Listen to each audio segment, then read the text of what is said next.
ನಿಮಗೆ ಒಂದು ಮುಖ್ಯವಾದ ವಿಷಯ ಹೇಳಕ್ಕೆ ಬಂದಿದ್ದೀನಿ. ಹೇಳಿ. ಜನಾರ್ದನ ತನ್ನ ಮಗಳನ್ನ ಹುಡುಕ್ಬಿಟ್ಟಿದ್ದಾನೆ.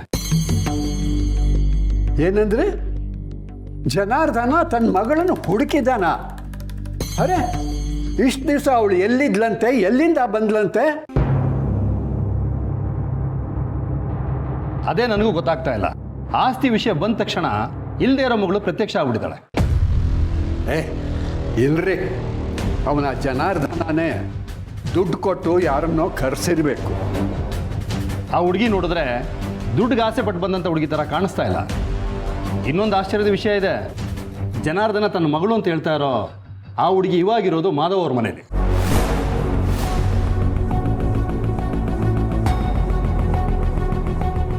ಆ ಹುಡುಗಿ ಮಾಧವನ್ ಮನೇಲಿದ್ದಾಳ? ಯಾರಂತೆ ಲಾಯರ್ ಸಾಹೇಬ್ರೆ? ಬರ್ತಿರಲ್ಲ, ನಿಮಗೆ ಗೊತ್ತಾಗತ್ತೆ.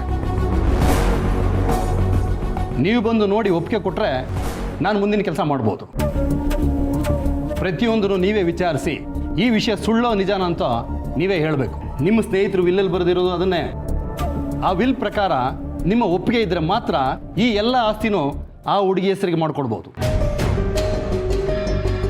ಆ ಹುಡುಗಿ ಜನಾರ್ದನ ಮತ್ತು ವನಜಾ ಮಗಳು ಅಂತ ನೀವು ನೋಡಿ ಒಪ್ಪಿಗೆ ಕೊಡಬೇಕು. ಆ ನನ್ನ ಗೆಳೆಯ ಎಂಥ ದೊಡ್ಡ ಜವಾಬ್ದಾರಿನ ನನ್ನ ಮೇಲೆ ಹೊರಿಸ್ಬಿಟ್ಟು ಹೋದ. ಲಾಯರ್ ಸಾಹೇಬ್ರೆ, ಆದಷ್ಟು ಬೇಗ ಮಾಧವನ ಮನೆಗೆ ಹೋಗಿ ಆ ಹುಡುಗಿನ ಭೇಟಿ ಮಾಡೋಣ. ತಾತ, ಏನಿದೆಲ್ಲ ತಾತ? ನೀವು ಯಾರ ಬಗ್ಗೆ ಮಾತಾಡ್ತಾ ಇದ್ದೀರಾ? ಸೋಗ್ಲಾಡಿ, ಅದೊಂದು ದೊಡ್ಡ ಕಥೆ. ಈ ವನಜ ಇದ್ದಾಳಲ್ಲ, ವನಜ ಜನಾರ್ದನನ ಹೆಂಡತಿ. ವನಜಳ ತಂದೆ ನಾನು ಬಾಲ್ಯ ಸ್ನೇಹಿತರು. ಈ ವನಜ ಜನಾರ್ದನ್ಗೆ ಒಂದು ಮಗು ಹುಟ್ಟಿತು. ಅದು ತುಂಬ ದುರದೃಷ್ಟವಾದ ಮಗು ಅಂತ ಹೇಳಿ ಜನಾರ್ದನ ಆ ಮಗುನ ಎಲ್ಲೋ ಬಿಟ್ಟು ಬಂದುಬಿಟ್ಟ. ಇವನು ಎಂಥ ಕ್ರಿಮಿ ಅಂತ ಗೊತ್ತಿದ್ದ ನನ್ನ ಸ್ನೇಹಿತ ತನ್ನ ಅಷ್ಟೂ ಆಸ್ತಿನ ಆ ಮಗು ಮತ್ತೆ ಸಿಕ್ಕಿದ್ರೆ ಮಾತ್ರ ಇವರಿಗೆ ಸಿಗತ್ತೆ, ಇಲ್ಲದೆ ಹೋದರೆ ಅಷ್ಟೂ ಅನಾಥಾಶ್ರಮಕ್ಕೆ ಸೇರುತ್ತೆ ಅಂತ ವಿಲ್ ಬರೆದು ಬಿಟ್ಟು ಹೋದ. ಈಗ ನೋಡಿದ್ರೆ ಜನಾರ್ದನ ಆ ಮಗು ಸಿಕ್ಕಿದೆ ಅಂತ ಹೇಳ್ತಾ ಇದ್ದಾನ. ಲಾಯರ್ ಸಾಹೇಬ್ರೆ, ನಾವು ಹೋಗಿ ಆ ಮಗುನ ನೋಡಲೇಬೇಕು. ಆದ್ರೆ ಈ ವಿಷಯನ ನೀವ್ಯಾಕೆ ಇಷ್ಟು ದಿನ ಹೇಳಿರ್ಲಿಲ್ಲ? ಇದನ್ನೆಲ್ಲ ರಹಸ್ಯವಾಗೇ ಇಡೋಂಥ ಅವಶ್ಯಕತೆ ಇತ್ತು ಸೋಗಲಾಡಿ.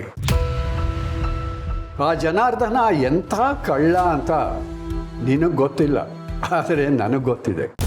ಒಂದು ವೇಳೆ ಆ ಕಳೆದು ಹೋಗಿರೋ ಮಗು ಸಿಕ್ಕಿ ಅದನ್ನು ಗುರುತಿಸಿದರೆ ಮಾತ್ರ, ನಾನು ಅದಕ್ಕೆ ಒಪ್ಪಿಗೆ ಕೊಟ್ಟರೆ ಆಮೇಲೆ ಆ ಆಸ್ತಿ ಎಲ್ಲ ಅವಳಿಗೆ ಸೇರುತ್ತೆ ಅಂತನ್ನೋ ವಿಷಯ ಏನಾದರೂ ಈ ಜನಾರ್ದನನಿಗೆ ಗೊತ್ತಾಗಿದ್ದಿದ್ರೆ ಅವನು ನನ್ನನ್ನೂ ಬಿಡ್ತಾ ಇರಲಿಲ್ಲ.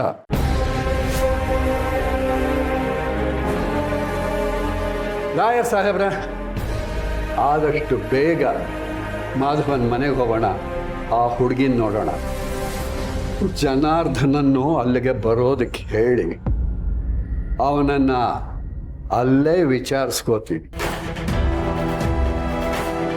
ಮುಂದೆ ಏನಾಗುತ್ತೋ ನೋಡೋಣ. ಸರಿ ಸರ್, ನಾನು ಬರ್ತೀನಿ.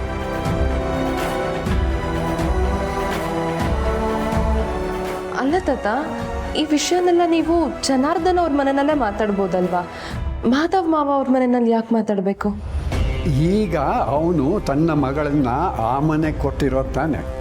ಹಾಗಾಗಿ ಜನಾರ್ದನ ಆ ಮನೆಯವರಿಗೆ ಒಂದಲ್ಲ ಒಂದು ರೀತಿ ನಂಬಿಕೆ ದ್ರೋಹ ಮಾಡ್ತಾನೆ ಇರ್ತಾನೆ.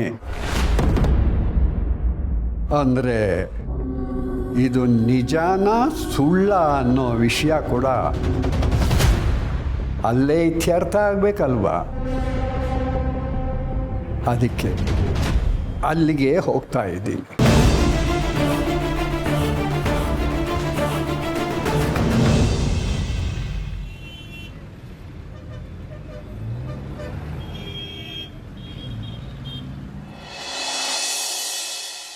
ಏನು ಲಾಯರ್ ಸಾಹೇಬ್ರೆ, ಬರ್ತೀನಿ ಅಂತ ಹೇಳಿದ್ರೆ ಎಷ್ಟು ಗಂಟೆ ಬರ್ತಿದ್ದೀರಾ? ಅವ್ರನ್ನೂ ಜೊತೆಲಿ ಕರ್ಕೊಂಬರ್ತಾ ಇದ್ದೀರಾ? ಇಲ್ಲಯ್ಯ, ಪೂರ್ಣಿ ಯಾಗೋ ಮಾಧವ್ರ ಮನೆ ಇದ್ದಾಳಲ್ಲ, ಅದಕ್ಕೆ ನೇರವಾಗಿ ಅಲ್ಲಿಗೆ ಹೋಗೋಣ ಅಂತ ಅವ್ರು ಹೇಳಿದ್ರು. ಏನು ಮಾಧವನ್ ಮನೆಗ? ಇದು ನಮ್ಮನೆ ವಿಷಯ, ಇದು ಇಲ್ಲೇ ಇತ್ಯರ್ಥ ಆಗಬೇಕು. ಇಲ್ಲಿಗೆ ಬನ್ನಿ. ವಿಷಯ ನಿಮ್ಮನೇದೇ ಇರ್ಬೋದು, ಆದರೆ ಹುಡುಗಿ ಅವ್ರ ಮನೆ ಸೊಸೆ ಅಲ್ವಾ, ಅದಕ್ಕೆ ಅವರಲ್ಲೇ ಹೋಗಿ ಮಾತಾಡೋಣ ಅಂತ ಹೇಳಿದ್ರು. ಅವ್ರ ಮಾತಿಗೆ ನಾನು ಇದು ಉತ್ತರ ಕೊಡೋಕ್ಕಾಗಲ್ಲ. ಯಾಕೆ ಸುಮ್ಮನಾಗ್ಬಿಟ್ಟೆ? ಜಾಗ ಯಾವುದಾದ್ರೇನು, ಅವಳು ನಿನ್ನ ಮಗಳು ಅನ್ನೋದು ಸತ್ಯ ತಾನೇ. ಆ ಸತ್ಯನ ಎಲ್ಲರ ಮುಂದೆ ಹೆಮ್ಮೆಯಿಂದ ಹೇಳ್ಕೊ. ನೀವಿಬ್ಬರು ಅಲ್ಲಿಗೆ ಬಂದ್ಬಿಡಿ, ಅಲ್ಲೇ ಮಾತುಕತೆ ಮುಗಿಸಿ ಇತ್ಯರ್ಥ ಮಾಡ.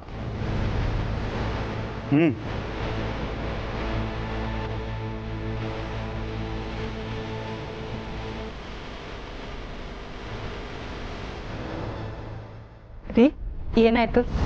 ಲಾಯರ್ ಬರ್ತಿದಾರಂತ? ಅವ್ರು ಇಲ್ಲಿಗೆ ಬರಲು ಅಂತೆ.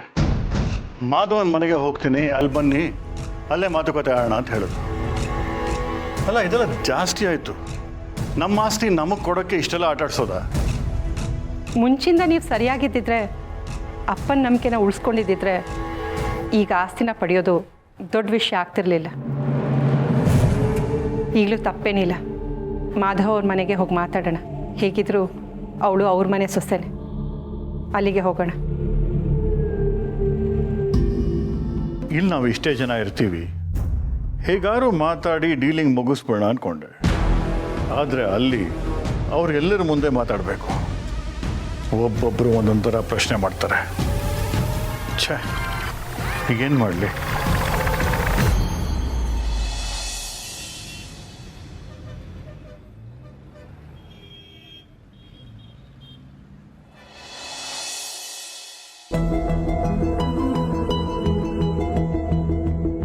ಸಮರ್, ನಿನ್ನ ಹತ್ರ ಸ್ವಲ್ಪ ಮಾತಾಡಬೇಕಿತ್ತು.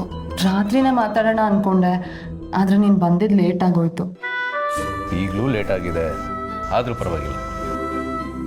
ನೀನು ನನ್ನ ಜೊತೆ ಎಷ್ಟು ಬೇಕಾದರೂ ಏನು ಬೇಕಾದರೂ ಮಾತಾಡ್ಬೋದು. ನಿನಗಿಂತ ಅದು ದೊಡ್ಡದಲ್ಲ. ಹೇಳು, ಏನು ವಿಷಯ? ಅದು ನನಗೆ ತಲೆ ಸುತ್ತ ಬಂದ ಹಾಗಾಯಿತು. ಹೊಟ್ಟೆನೂ ಸ್ವಲ್ಪ ತೊಳಸ್ತಿತ್ತು. ಮೋಸ್ಟ್ಲಿ ಪಿತ್ತ ಜಾಸ್ತಿ ಆಗಿರಬೇಕು ಅನಿಸುತ್ತೆ. ಡಾಕ್ಟರ್ ಹತ್ರ ಹೋಗೋಣ. ಇದು ಪಿತ್ತ ಜಾಸ್ತಿ ಆಗಿರೋದಲ್ಲ, ಪ್ರೀತಿ ಜಾಸ್ತಿ ಆಗಿರೋದ್ರಿಂದ ಆಗಿರೋದು. ಏನು ಹೇಳ್ತಾ ಇದೀಯ ನೀನು? ಸಮರ್ಥ, ನನ್ನ ಕನ್ಸೀವ್ ಆಗಿದೆ.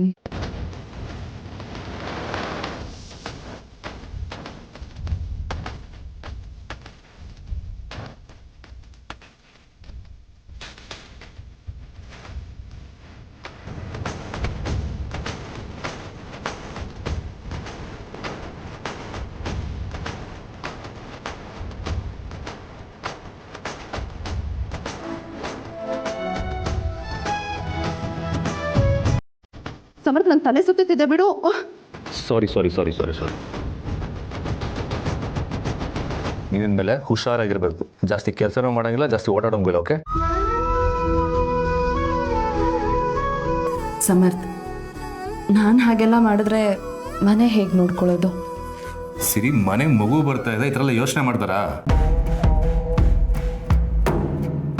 ಟೆನ್ಷನ್ ಅನ್ನೋದು ನಾವು ಬೇಡ ಅಂತ ಅಂದ್ಕೊಂಡ್ರು ಅದಾಗದೇ ಬರ್ತಾ ಇರತ್ತೆ ಸಮರ್ಥ. ಯಾಕೆಂದರೆ ಇವತ್ತಿನ ದಿನ ನಮ್ಮನೆ ಪರಿಸ್ಥಿತಿ ಆಗಿದೆ. ಬರೀ ಊಟ ತಿಂಡಿ ರೇಷನ್ ಹೊಂದಿಸೋದಕ್ಕೂ ಒತ್ತಾಡ್ತಾ ಇದ್ದೀವಿ ನಾವು. ಇಂಥ ಟೈಮಲ್ಲಿ ಮಗು ಅಂದರೆ...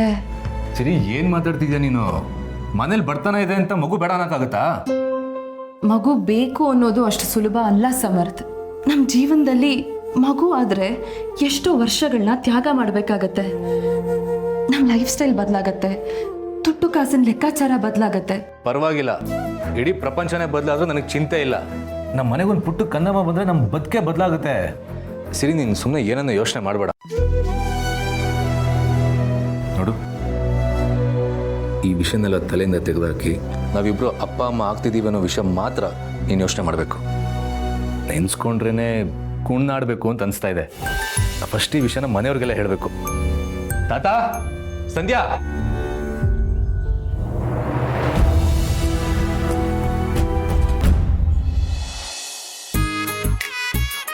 ಮಾವ, ನಮ್ಗೇನೋ ಈ ಬಿಸ್ನೆಸ್ ಮಾಡೋ ಅದೃಷ್ಟನೇ ಇಲ್ಲ ಅನ್ನಿಸ್ತಿದೆ. ನಾವು ಒಂದೊಂದು ಹೆಜ್ಜೆ ಇಟ್ಟಂಗೂ ನೆಲನೇ ಕುಸ್ತು ಹೋಗ್ತಿದೆ. ಹೌದಮ್ಮ, ಈಗ ನಾವು ಬಿಸ್ನೆಸ್ ಮಾಡಬೇಕು ಅಂದರೆ ಬಂಡವಾಳ ಬೇಕು. ಬಂಡವಾಳ ಬೇಕು ಅಂದರೆ ಈ ಮನೆ ನಿನ್ನ ಹೆಸರಿಗಾಗಬೇಕು. ಈ ಮನೆ ನಿನ್ನ ಹೆಸರಿಗಾಗಬೇಕು ಅಂದರೆ ನಮಗೊಂದು ಡೆತ್ ಸರ್ಟಿಫಿಕೇಟ್ ಬೇಕು. ಡೆತ್ ಸರ್ಟಿಫಿಕೇಟ್ ನಮ್ಮ ಕೈಗೆ ಬರಬೇಕು ಅಂದರೆ ಒಂದು ಹೆಣ ಬೇಕು. ಹಾಗೂ ಹೀಗೂ ಕಷ್ಟಪಟ್ಟು ಹೆಣ ಸಂಪಾದನೆ ಮಾಡಿ ಡೆತ್ ಸರ್ಟಿಫಿಕೇಟು ತಗೊಂಡ್ವಿ.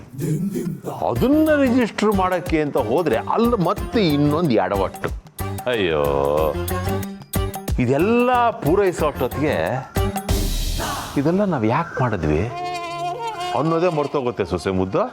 ಅಯ್ಯೋ ಮಾವ, ನಾವು ಇದನ್ನೆಲ್ಲ ಮಾಡಿ ಈ ಮನೆನ ನನ್ನ ಹೆಸರಿಗೆ ಮಾಡಿಸಿ, ಆಮೇಲೆ ಖಾತೆ ಮಾಡಿಸಿ, ಈ ಮನೆನ ಅಡ್ಬಿಟ್ಟು ಆ ದುಡ್ಡಲ್ಲಿ ನಾವು ಸೈಟ್ಗಳನ್ನೆಲ್ಲ ತಗೊಂಡು ಸೈಟನ್ನು ಮಾರಿ ನಮ್ಮ ದುಡ್ಡನ್ನ ಡಬಲ್ ಮಾಡ್ಕೊಳ್ಳೋ ಅಷ್ಟರಲ್ಲಿ ನಮಗೆ ಈ ತಾತಂಗೆ ವಯಸ್ಸಾಗಿದೆಯಲ್ಲ ಅಷ್ಟು ವಯಸ್ಸಾಗಿರುತ್ತೆ ಅನ್ಸುತ್ತೆ. ಬೇಡ ಬೇಡ ಸೊಸೆ ಮುದ್ದು, ಭರವಸೆ ಕಳ್ಕೋಬೇಡ. ನೀರಲ್ಲಿ ಇಳಿದಾಗಿದೆ, ಮಳೆನೋ ಚಳಿನೋ ಈಚ್ಕೊಂಡು ಹೋಗ್ತಾ ಇರಬೇಕು ಅಷ್ಟೇ. ಈಜ್ಕೊಂಡು ಹೋಗ್ಬೇಕೇನೋ ನಿಜ, ಆದರೆ ನಾವು ಈ ರೀತಿ ಈಜೋಷ್ಟರಲ್ಲಿ ಸುಳಿಗಳೆಲ್ಲ ಅಡ್ಡ ಸಿಕ್ಕಿ ನಾವೆಲ್ಲಿ ಮುಳುಗೋಗ್ತೀವೋ ಅಂತ ಭಯ ಆಗ್ತಿದೆ ನನಗೆ. ಮೊನ್ನೆ ನೋಡಿ, ನಿಮ್ಮ ಮಗನೇ ನಮ್ಮ ಮೇಲೆ ಕೋಪ ಮಾಡಿಕೊಂಡ್ರು. ಏನೋ ಫಜೀತಿ ಮಾಡ್ಕೊಂಬಿಡಿ ಅಂತ ಹೇಳ್ತಿದ್ರು. ಅಪ್ಪಿ ತಪ್ಪಿ ನಾವು ಈ ರೀತಿ ರಂಪ ಮಾಡ್ಕೊಂಡಿರೋದೇನಾದರೂ ನಿಮ್ಮ ಮಗಂಗೋ ಅಥವಾ ಈ ಮನೆಯವ್ರಿಗೋ ಗೊತ್ತಾದರೆ ನಮ್ಮ ಗತಿ ಏನಾಗುತ್ತೋ ಏನೋ. ಅವಶ್ಯಕನ ನುಡಿ ಬಡಕ ಸಂಬುದ್ದು. ಬದುಕಿರೋ ನಿಮ್ಮ ತಾತನ್ನ ಶಿವ ಶಿವ ಅಂತ ಮೇಲ್ ಕಳ್ಸಿದ್ದೀವಿ ಅಷ್ಟು ಸುಲಭವಾಗಿ. ಅಂಥದ್ರಲ್ಲಿ ಈ ಮನೆನ ನಿನ್ನ ಹೆಸರಿಗೆ ಟ್ರಾನ್ಸ್ಫರ್ ಮಾಡೋದು ಕಷ್ಟ.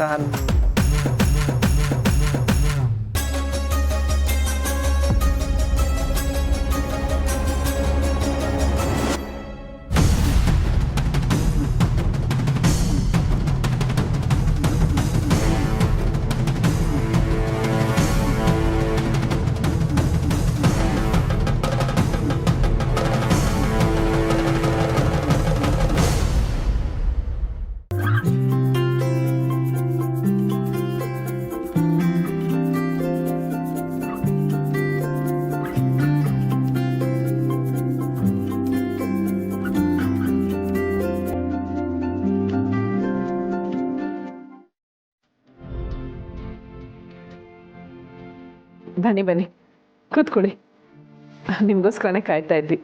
ನಾನು ಹೋಗಿ ಕಾಫಿ ತೊಗೊಬರ್ತೀನಿ. ಅಯ್ಯೋ ಬೇಡ, ಕಾಫಿ ಎಲ್ಲ ಏನು ಬೇಡ. ಪೂರ್ಣಿ,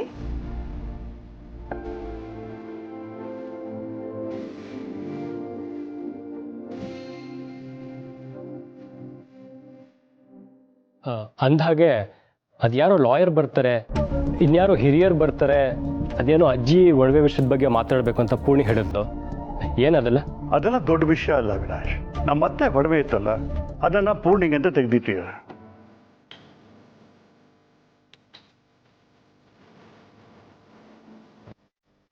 ಬಿಲ್ ಪ್ರಕಾರ ಲಾಕರ್ನ ಪೂರ್ಣಿನೇ ತೆಗಿಬೇಕಂತೆ, ಅದಕ್ಕೆ ಆ ಲಾಯರ್ ಬರ್ತಿದ್ದಾರೆ.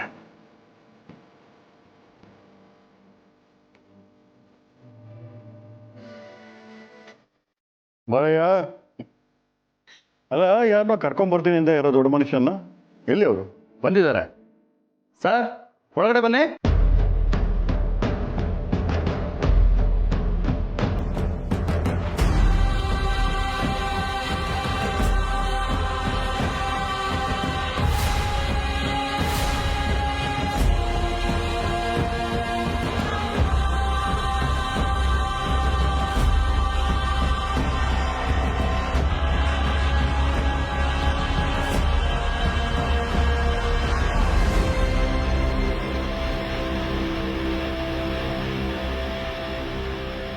ಓ, ನೀವಾ?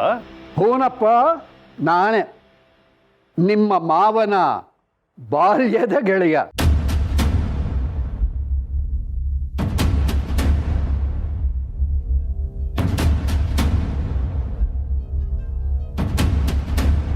ಮಾವ ಏನಿದೆಲ್ಲ? ನೀವು ಮನೆಗೆ ಬರ್ತೀರಾ ಅಂತ ನಮ್ಗೆ ಹೇಳಲೇ ಇಲ್ಲ.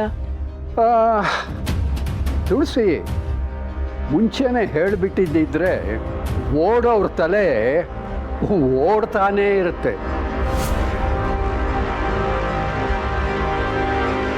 ಇದು ಕಲಿಗಾಲ. ಯಾರನ್ನ ನಂಬಬೇಕು ಯಾರನ್ನ ನಂಬಬಾರ್ದು ಅನ್ನೋದೇ ಗೊತ್ತಾಗೋಲ್ಲ. ಆ ಕಾರಣಕ್ಕೆ ಇವರ ಮಾವ ನನಗೆ ಯಾರಿಗೂ ಗೊತ್ತಾಗದ ಹಾಗೆ ಇಂಥ ದೊಡ್ಡ ಜವಾಬ್ದಾರಿನ ವಹಿಸಿರೋ. ದೊಡ್ಡ ಜವಾಬ್ದಾರಿ? ಏನು ಮಾತಾಡ್ತಾ ಇದ್ದೀರಾ? ಏನಿಲ್ಲ ಮಾಧವ, ನಾನು ಆವಾಗಲೇ ನಿಂಗೆ ಹೇಳಿದ್ನಲ್ಲ, ಅದೇ ವಿಷಯ.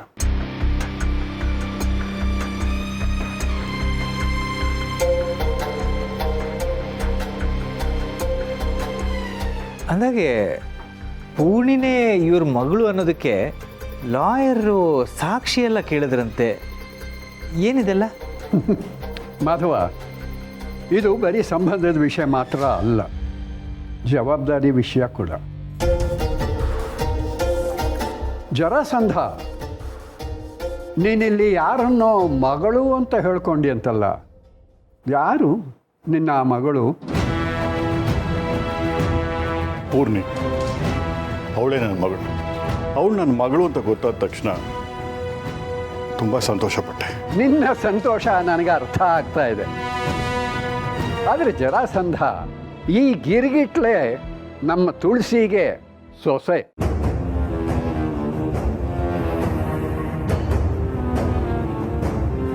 ಅವಳನ್ನ ಈ ಮನೆಯಲ್ಲಿ ಆ ಹೊತ್ತಿಂದ ನೋಡ್ಕೊಂಡು ಬರ್ತಾನೇ ಇದ್ದೀಯ. ಅಂಥದ್ರಲ್ಲಿ ನೀನು ಅವಳು ನಿನ್ನ ಮಗಳು ಅಂತಂದ್ರೆ ನಂಬೇಕಾ?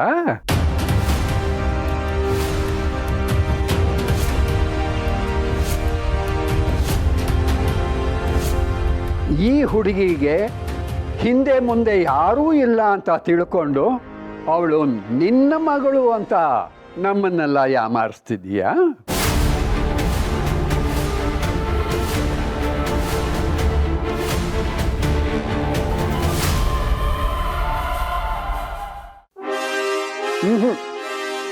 ನನಗೆ ಯಾಕೋ ನಂಬಿಕೆ ಬರ್ತಿಲ್ಲ. ನೋಡು ಜರಾಸಂಧ, ಈ ಹುಡುಗಿ ನಿನ್ನ ಮಗಳಲ್ಲ.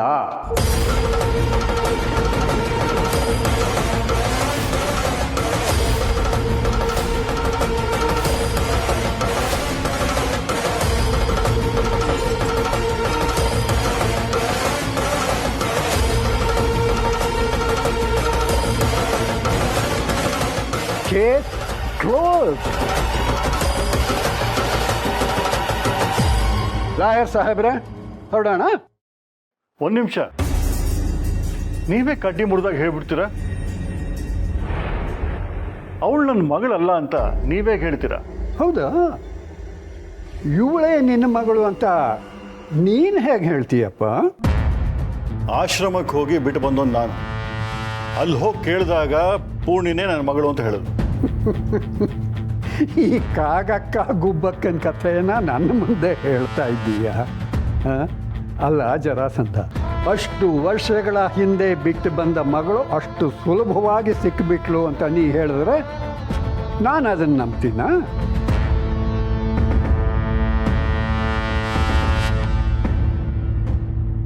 ಆದರೆ ನಿನ್ನ ಮಗಳು ಅಂತ ಅನ್ನೋದಕ್ಕೆ ಕೆಲವೊಂದು ಗುರುತುಗಳು ಇರಬೇಕಲ್ಲ. ಈ ಮಚ್ಚೆ ಗಿಚ್ಚೆ ಇನ್ನೊಂದು ಮತ್ತೊಂದು. ಒಂದು ವೇಳೆ ನನಗೆ ನಂಬಿಕೆ ಬರಲಿಲ್ಲ ಅಂತಂದರೆ DNA ಟೆಸ್ಟನ್ನು ಮಾಡಿಸ್ತೀನಿ.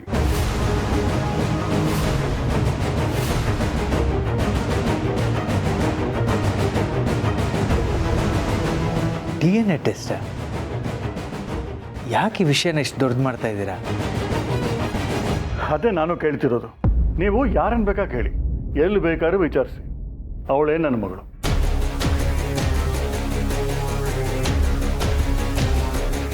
ನೀವು ಹೀಗೆಲ್ಲ ಮಾತಾಡ್ತೀರಾ ಅಂತ ಗೊತ್ತಿತ್ತು. ಅದಕ್ಕೆ ಆಶ್ರಮದಲ್ಲಿ ಕೆಲಸ ಮಾಡೋರೊಬ್ಬರನ್ನ ಕರ್ಕೊಂಡ್ಬಂದಿದ್ದೀನಿ.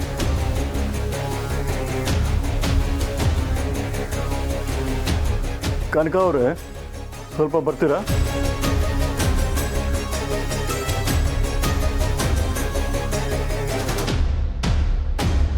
ಇವ್ರು ಕನಕ ಅಂತ. ನಾನು ಮಗುನ ಆಶ್ರಮದಲ್ಲಿ ಬಿಟ್ಟು ಬಂದಾಗ ಇವರೇ ಅಲ್ಲಿದ್ದಿದ್ದು. ಬೇಕಾದ್ರೆ ಅವ್ರನ್ನೇ ಕೇಳಿ.